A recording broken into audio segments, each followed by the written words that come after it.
అరే వీడు కూడా నన్ను అడగలేదే. ఏం పర్వాలేదు, ఫుల్ పైసా వసూలు డ్రామా చేసే ఛాన్స్ వచ్చింది నాకు. నాకింకా ఎవరైనా చూసి తెచ్చిస్తే అంతే చాలు. ఈ డ్రామా చూసే మజా రెండింతలైపోతుంది కదా. ఆంటీ, ఈ విషయాన్ని పెద్దది చేయటం వల్ల ఏ ప్రయోజనం లేదు. అవి తన తప్పుని ఎప్పటికీ ఒప్పుకోడు. నేను కూడా నా సెల్ఫ్ రెస్పెక్ట్ ని ఇంకా ఎగతాళి కానివ్వలేను. నేనింకా ఇంట్లో ఉండలేనాంటీ. గోల్డ్ టిక్కర్ మాటి మాటికి ఇదే అన్నావు కదా. ఈ చౌదరి హౌస్ కి, ఈ ఫ్యామిలీలో నేను ఎందుకు వచ్చాను అని, ఎందుకంటే నాకు డబ్బు అండ్ హోదా కావాలని. ఆంటీ, నేను మీతో ఒక విషయం చెప్పాలి. ప్లీజ్ మీరు తప్పుగా అనుకోకండి. నేను బాగా చదువుకున్న సెల్ఫ్ డిపెండెంట్ అమ్మాయిని. నేను కనుక అనుకుంటే నా ప్రపంచాన్ని నేనే నిర్మించుకోగలను, సరిగ్గా మీలానే. అసలు వేరే వాళ్ళ డబ్బు పేరు ఎవరికి కావాలో తెలుసా? జీరో లాంటి వాళ్ళకి జీరో. పోనీలేండి, నేనేమైనా తప్పు చేసుంటే నన్ను మీ కూతురుగా అనుకుని క్షమించండి. ఇక నేను ఇంట్లో ఉండలేను. ఇప్పుడు ఈ ఇల్లు నాకు నా ఇల్లు అనిపించట్లేదు.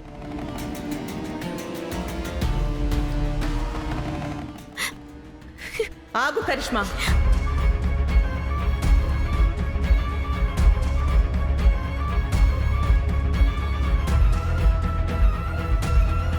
నువ్వు ఎక్కడికి వెళ్ళడం లేదు. నేను ఒప్పుకుంటాను, నా కొడుకు నీతో ప్రవర్తించిన దుర్వ్యవహారం ఏదైతే ఉందో అది 100% తప్పే. అది నేను ఎప్పుడూ చెప్తాను.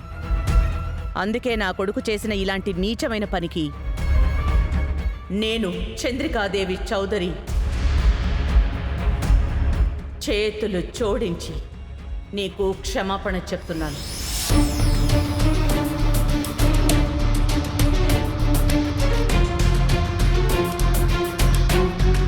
ఈరోజు ఈ తల్లి తన కొడుకు చేసిన పనులకి సిగ్గుపడుతోంది.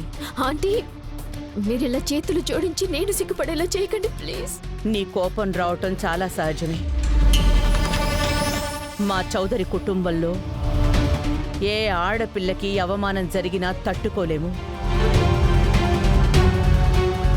నేను నీకు మాటిస్తున్నాను, నేను బ్రతికుండగా నీ ఆత్మాభిమానానికి, గౌరవానికి నేను ఎప్పుడూ అవమానం జరగనివ్వను.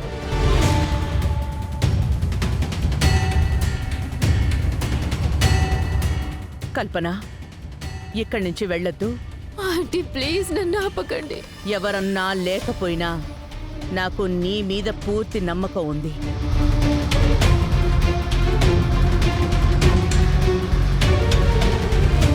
దేవా, చెప్పండమ్మా. దేవా, ఇప్పుడు కల్పన నీతో కలిసి పనిచేస్తుంది. ఈ బ్యూటీ ప్రాజెక్ట్ అండ్ కాంటెస్ట్ బాధ్యత మొత్తం ఇప్పుడు కేవలం కల్పనదే, అవినాష్ది కాదు.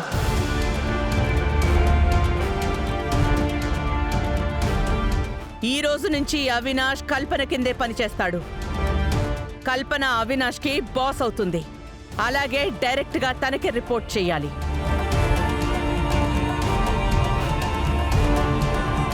లేదంటే అవి నా అండర్ పని చేయడు. నేను కోరుకునేది తను నాతో కలిసి పనిచేయాలని.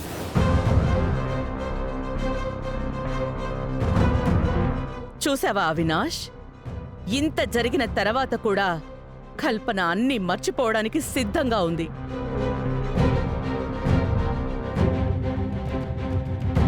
ఆంటీ, అజయ్ పాపం అనవసరంగా టెన్షన్ పడుతున్నాడు.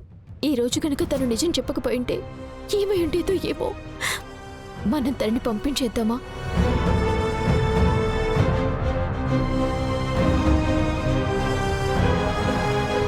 ఐఎమ్ సారీ అజయ్, ఇక్కడ ఏదైతే జరిగిందో అది జరగకుండా ఉండాల్సింది.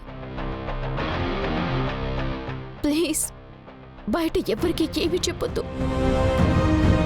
ఇది నా అత్తగారింటి పరువుకి సంబంధించిన విషయం. నువ్వు నిశ్చితంగా ఉండు కల్పన.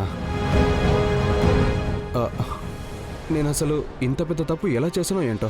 సరైన టైంకి నాకు బుద్ధి వచ్చింది. ఐఎమ్ రియల్లీ సారీ కల్పన. పద, నేను నిన్ను డ్రాప్ చేస్తాను.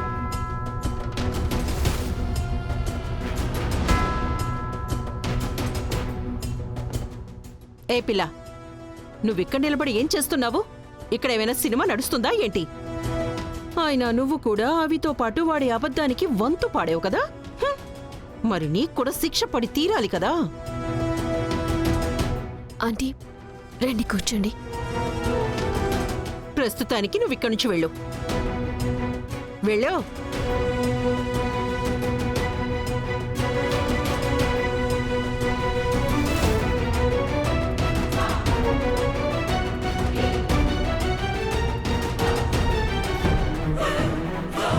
నువ్వు అవిని కల్పనకి విరుద్ధంగా రెచ్చగొడుతున్నావా? నీ పని ఏంటో నువ్వు చూసుకుంటే నీకే మంచిది.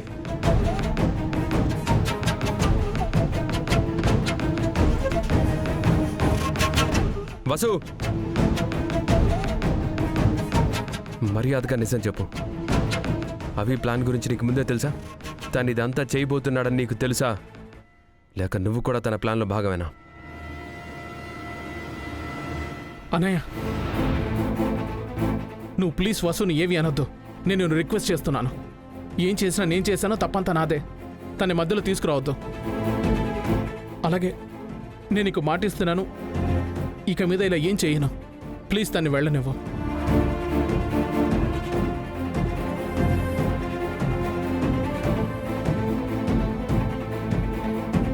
దేవ్ సార్,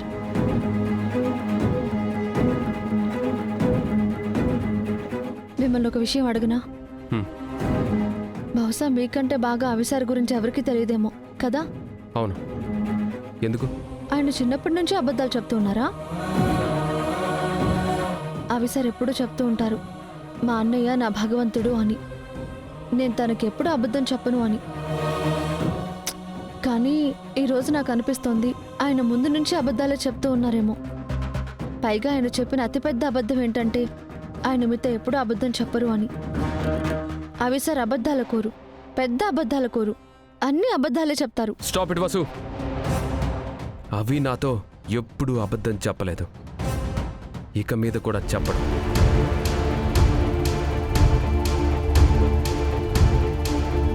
ఇంత నమ్మకం ఉందా మీ తమ్ముడి మీద? మరి ఇప్పుడెందుకు అనుమానం వస్తుంది? నమ్మకం ఉన్న చోట అనుమానానికి చోటు ఉండదు దేవ్ సార్. ఒకసారి మెదడుతో కాదు, మనసుతో ఆలోచించండి దేవ్ సార్. అవి సార్ నిజంగానే అబద్ధం చెప్పారా?